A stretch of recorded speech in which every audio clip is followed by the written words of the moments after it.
The 1970s were the golden age of Cold War paranoia on television, when every shadow could hide a double agent and every phone booth might explode. While Nixon was sweating through Watergate and disco was taking over dance floors, spy thrillers dominated primetime with a cocktail of technology, betrayal, and testosterone that made Bond look like a Boy Scout.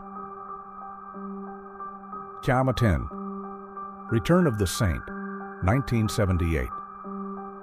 The premise, 9 years after Roger Moore traded his Halo for Orzo 7's Walther PPK, ITC desperately tried to resurrect Simon Templar with Ian Ogilvy in the driver's seat. The production nearly tanked before it began. 9 years after Roger Moore hung up his Halo as the Saint for the final time and moved on to become James Bond, ITC had one last stab at recapturing some of the former Saint glory. Network executives panicked when Ogilvy's screen tests showed none of Moore's smirking charisma. They burned through 3 directors in pre-production alone, with one quitting after declaring the scripts unwatchable drivel. Location shoots in Malta and Monte Carlo drained the budget faster than champagne at a casino, forcing producers to cut corners with obvious rear projection car scenes that looked like they were filmed inside a washing machine. British audiences gave it the cold shoulder. Ratings tumbled from a promising 8.2 million viewers for the pilot to a catastrophic 3.1 million by episode 6.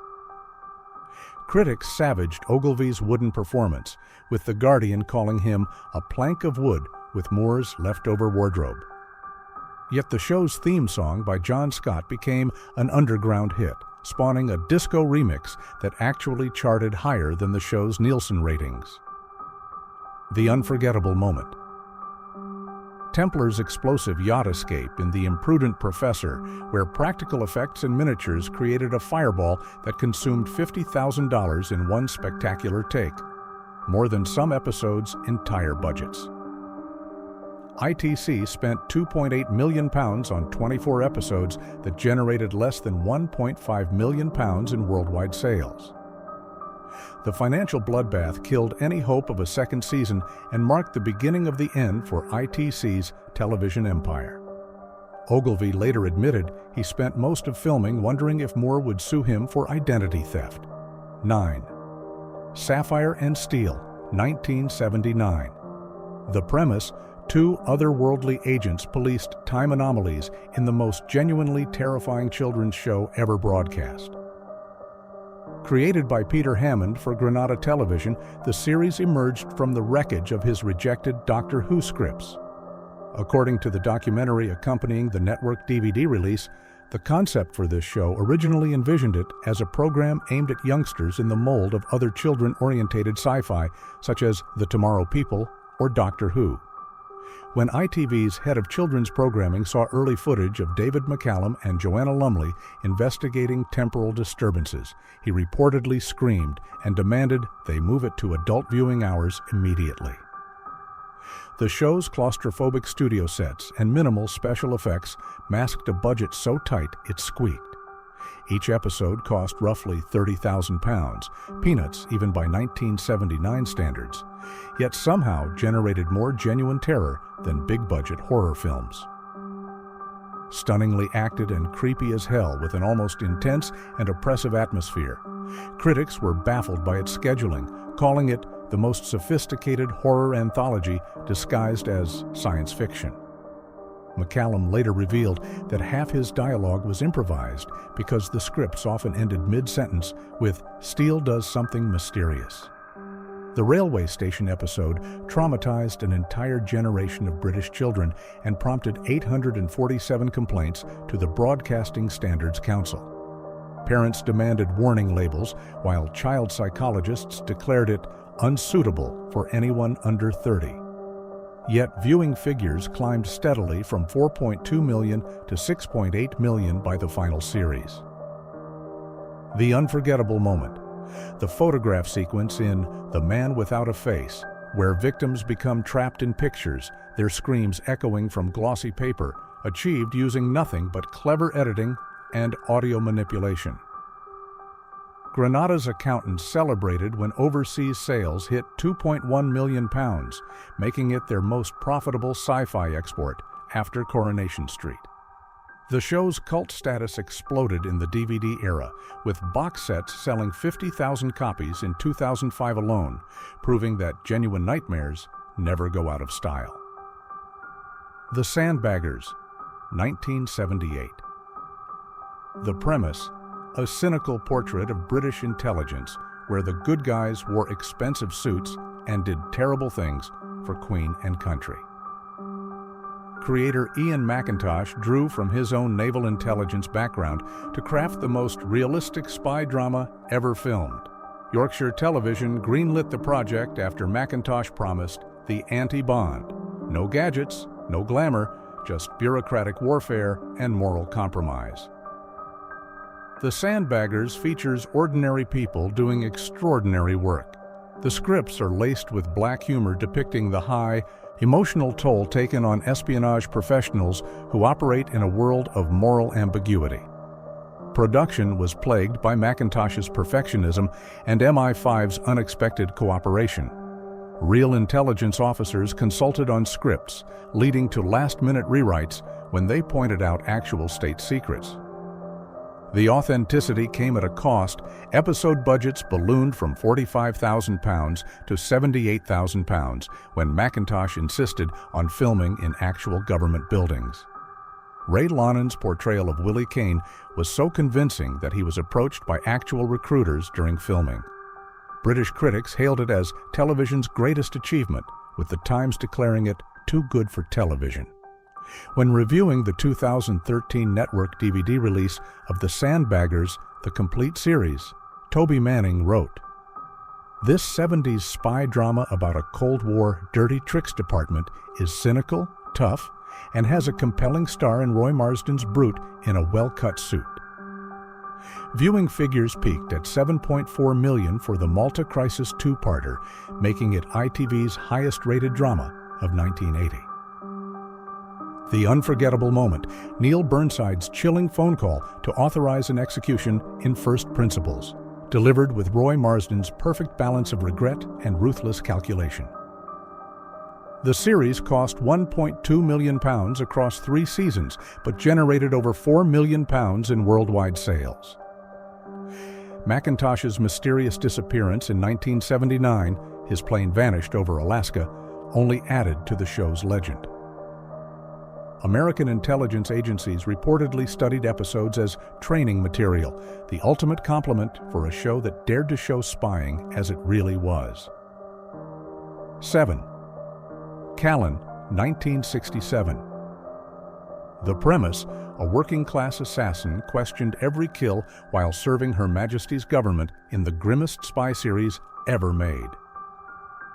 James Mitchell's creation emerged from the wreckage of his failed novel, transforming into television's darkest examination of state-sanctioned murder. Callan is a British action drama spy television series created by James Mitchell, first airing between 1967 and 1972. It starred Edward Woodward as David Callan, an agent of a state secret service dealing with internal security threats to the United Kingdom. Thames Television initially balked at the psychological complexity, demanding more action and fewer introspective monologues. Woodward's portrayal of the reluctant killer redefined television anti-heroes. When the author, Mitchell, was approached to turn the story into a TV series, he did something very unusual. Where other authors will usually blame someone else for interfering with their work, Mitchell reimagined Callan entirely on his own initiative, turning a man of action into man of conflict. Production budgets started at a measly £8,000 per episode, but climbed to £15,000 when ITV executives realized they had a phenomenon on their hands. The show's black and white photography created an atmosphere of perpetual moral twilight that critics compared to European art cinema. The black and white episodes crackle and are about as taut and realistic as you could get. Viewing figures consistently hit 12 to 15 million, making it ITV's second highest rated drama behind Coronation Street. Russell Hunter's Lonely became a breakout character despite appearing in only half the episodes. The unforgettable moment, Callan's methodical preparation for his first kill in Red File, where Woodward's trembling hands revealed more about the character than pages of dialogue. The series generated £800,000 in production costs, but earned over £3.2 million in international sales. 10 episodes were wiped from the ITV archives, creating a black market for bootleg copies that still thrives today. The 1974 film version proved that some television magic can't be translated to the big screen, but the series remains the gold standard for morally complex espionage drama. Chen 6. Jason King, 1971. The premise: a flamboyant mystery writer who somehow kept stumbling into international conspiracies while maintaining the most outrageous wardrobe in television history. Peter Wyngarde's spin-off from Department S arrived as ITC's answer to the cultural revolution sweeping through television. Jason King is a British television series starring Peter Wyngarde as the eponymous character. It was produced by ITC Entertainment and had a single season of 26 one-hour episodes that aired from 1971 to 1972. Network executives worried that Wyngarde's theatrical persona was too eccentric for prime time, but his fan mail was already arriving by the sackload before filming began. The production faced immediate budget constraints when ITC discovered that Wyngarde's location demands exceeded their entire European filming budget.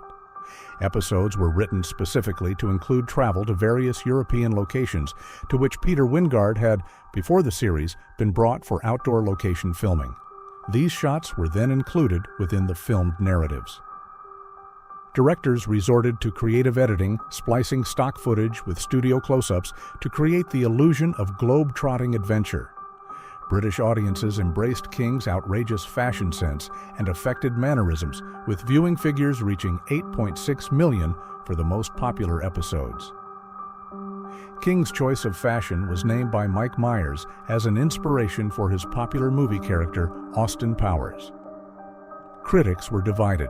The Daily Mail called it televisual camp of the highest order, while The Guardian dismissed it as fashion parade disguised as drama.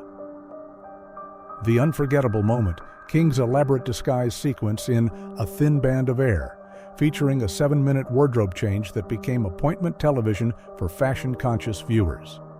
The series cost £1.4 million to produce, but struggled internationally, earning only £900,000 in foreign sales.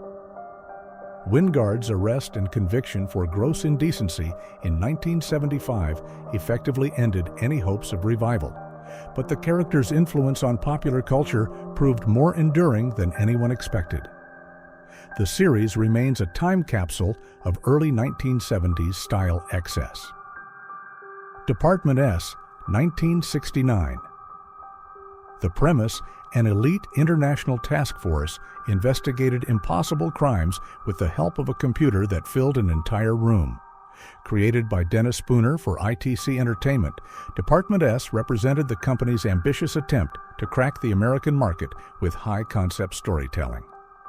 Department S is a British spy-fi adventure series produced by ITC Entertainment.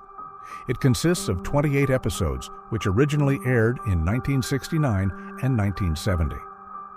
The series faced immediate production challenges when location filming in Switzerland went disastrously over budget, forcing script rewrites that relocated entire episodes to English countryside. The show's futuristic computer technology fascinated audiences still adjusting to the space age, though the Computron was actually a collection of flashing lights and magnetic tape players. The series was shot on 35mm film and designed, like all ITC's film productions, to fit the United States commercial format. Joel Fabiani's American accent was deemed essential for transatlantic sales, though his wooden delivery prompted constant script rewrites to minimize his dialogue. British viewing figures peaked at 9.1 million for the debut episode, making it ITV's most successful new drama launch of 1969. Peter Wyngarde's flamboyant Jason King quickly emerged as the breakout character, generating more fan mail than the series' two nominal leads combined. Critics praised the show's inventive plots while questioning the logic of international cooperation during the Cold War. The unforgettable moment, the airplane mystery in The Disappearing Trick, where an entire passenger jet vanishes mid-flight, achieved through innovative model work and optical effects that influenced disaster films for decades. Production costs reached £2.8 million for 28 episodes, but international sales hit £6.2 million, making it ITC's most profitable series after The Saint. The show's influence on American television was immediate, inspiring numerous imitations and establishing the template for high-tech crime fighting that persists today. The Avengers, 1961, continued into the 1970s. The premise: a bowler-hatted secret agent and his leather-clad partner fought eccentric villains in a Britain that existed only in television fantasy land. By the time Patrick McNee and Linda Thorson transitioned into the 1970s, the Avengers had evolved from low-budget crime series into television's most stylish export.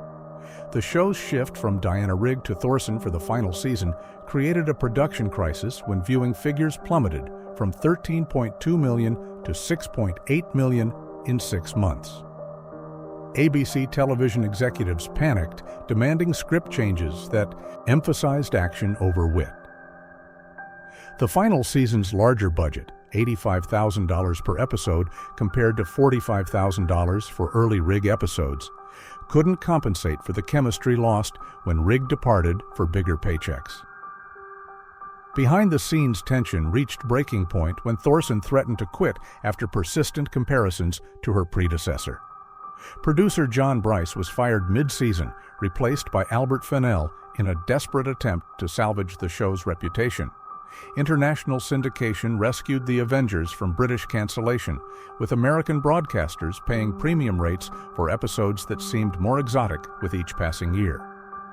The series finale drew 12.1 million viewers, proving that television audiences would forgive almost anything for one last dance with John Steed. Critics mourned the end of an era, with The Observer declaring it the death of television wit. The unforgettable moment, Steed's final champagne toast in Bizarre, toasting to The Avengers, while breaking the fourth wall for the first and only time in the series. The Avengers generated over $12 million in production costs across 8 seasons, but earned an estimated $45 million worldwide through syndication and merchandising. Its influence on fashion, popular culture, and television production techniques cannot be measured in mere numbers. It created the template for stylish television that has never been equaled. 3. Man from U.N.C.L.E. 1964, concluding in 1970s syndication. The premise: American and Soviet super spies partnered to fight international crime in the most optimistic Cold War fantasy ever filmed. The Man from U.N.C.L.E. is an American spy fiction television series produced by Metro-Goldwyn-Mayer Television and first broadcast on NBC. The series follows secret agents Napoleon Solo, played by Robert Vaughn, and Ilya Kuryakin, played by David McCallum, who work for a secret international counter-espionage and law enforcement agency called U.N.C.L.E. The show's 1970s syndication explosion transformed it from canceled curiosity into cultural phenomenon, with reruns drawing larger audiences than original broadcasts. MGM's merchandising machine generated unprecedented revenue streams that executives later credited with revolutionizing television marketing. As someone growing up in the 60s, the Christmas of 1965 was flooded with secret agent toys with The Man from U.N.C.L.E., even rivaling James Bond as far as toys and other product tie-ins. The iconic U.N.C.L.E. pistol alone sold over 2.4 million units, making it the best-selling television tie-in product of the decade. Syndication turned the show into appointment television for a new generation discovering it through afternoon reruns. But by the time Season 4 rolled around, the damage had been done, although they tried going back to the original concept. All the actors had lost interest, and it was canceled. Yet those same tired final episodes found new life in syndication, where viewers could appreciate the series' evolution without weekly disappointment. The unforgettable moment, Solo and Kuryakin's escape from the spinning death trap in The Quadripartite Affair, featuring practical effects that inspired decades of action television and cemented the duo's partnership in popular culture. Original production costs reached $6.8 million for 105 episodes, but syndication revenues exceeded $28 million by 1975. Props from the series are exhibited at the Ronald Reagan Presidential Library and Museum and at the museums of the Central Intelligence Agency and other U.S. intelligence agencies. The show's optimistic vision of international cooperation seemed increasingly quaint as the 1970s progressed, yet that same innocence became its greatest strength in syndication. Farder 2. The Professionals, 1977. The premise: two hardmen agents protected Britain from terrorists and criminals with maximum firepower and minimum bureaucracy. Brian Clemens created CI5 as television's answer to the Sweeney, trading police procedure for patriotic vigilantism. Boddy and Doyle, senior agents of the British Intelligence Service, CI5, and their handler, George Cowley, fight terrorism and similar high-level crimes. London Weekend Television invested unprecedented money in production values, with each episode costing £120,000, more than most feature films of the era. Lewis Collins and Martin Shaw's on-screen chemistry masked real-world tensions that nearly destroyed the production. Shaw and Collins had played villains in a 1977 episode of the new Avengers, Obsession Together, and reportedly had not got on with each other. Ironically, since this was the reason Collins was brought into the production, he and Shaw became friends off-screen. Their improvised banter became series highlights, with editors leaving unscripted moments that revealed genuine camaraderie beneath professional antagonism. British audiences embraced the show's testosterone-fueled approach to crime fighting, with viewing figures consistently exceeding 12 million for major episodes.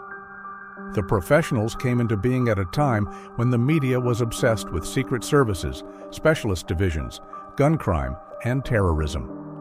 For 5 years, this expensive LWT series had a primetime slot just after The Watershed.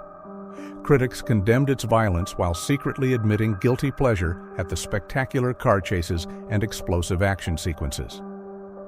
The unforgettable moment. The Ford Capri pursuit through London streets in Hunter Hunted, featuring real high-speed driving that influenced action television for decades and made the Capri an icon of 1970s masculinity. The series cost £3.2 million to produce, but generated over £15 million in international sales, making it LWT's most profitable drama export. Even Martin Shaw, one of its 3 main stars, was so embarrassed by the show that for years his veto prevented it from being repeated in the UK. Yet that same embarrassment couldn't diminish its cultural impact or its status as the definitive 1970s action series. 1. Columbo, 1968, NBC mystery movie era. The premise: a rumpled Los Angeles detective solved murders by annoying killers into confessing through sheer persistence and psychological warfare. Peter Falk's portrayal of Lieutenant Columbo revolutionized television mystery, inverting the traditional whodunit formula into something infinitely more sophisticated. The series' homicide suspects are often affluent members of high society. It has led some critics to see class conflict as an element of each story. NBC's decision to air Columbo monthly as part of the NBC mystery movie allowed unprecedented production values and storytelling complexity. The show's success stemmed from Falk's meticulous character development and the writer's psychological precision. Falk often ad-libbed his character's quirky behaviors, fumbling through his pockets and finding a grocery list, asking to borrow a pencil, or getting distracted by something irrelevant in the room during a tense moment with a suspect. Each episode cost roughly $200,000, enormous for television, but the investment showed in every frame.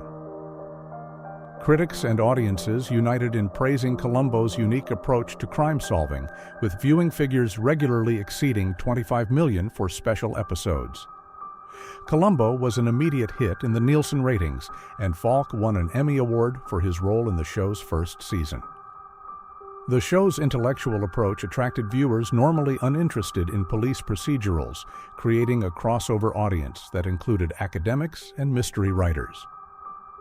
The unforgettable moment.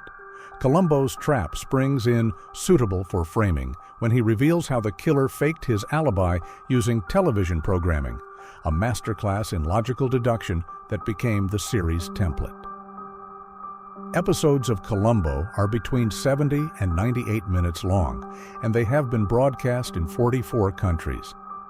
Production costs reached $12 million for the original series, but international sales and syndication revenues exceeded $85 million by 1980. The show's influence on mystery storytelling continues today, proving that intelligence and persistence will always triumph over wealth and arrogance. These 10 series prove that the 1970s were television's golden age of paranoia, where every character had secrets and every plot could explode at any moment. From Callan's moral anguish to Jason King's fashion excess, these shows captured the decade's anxieties while entertaining millions worldwide. Which forgotten theme song still owns the inside of your skull? And did we snub your favorite? Drop a comment below and tell us which 1970s spy thriller kept you glued to your screen, because the Cold War on television was always hotter than the real thing.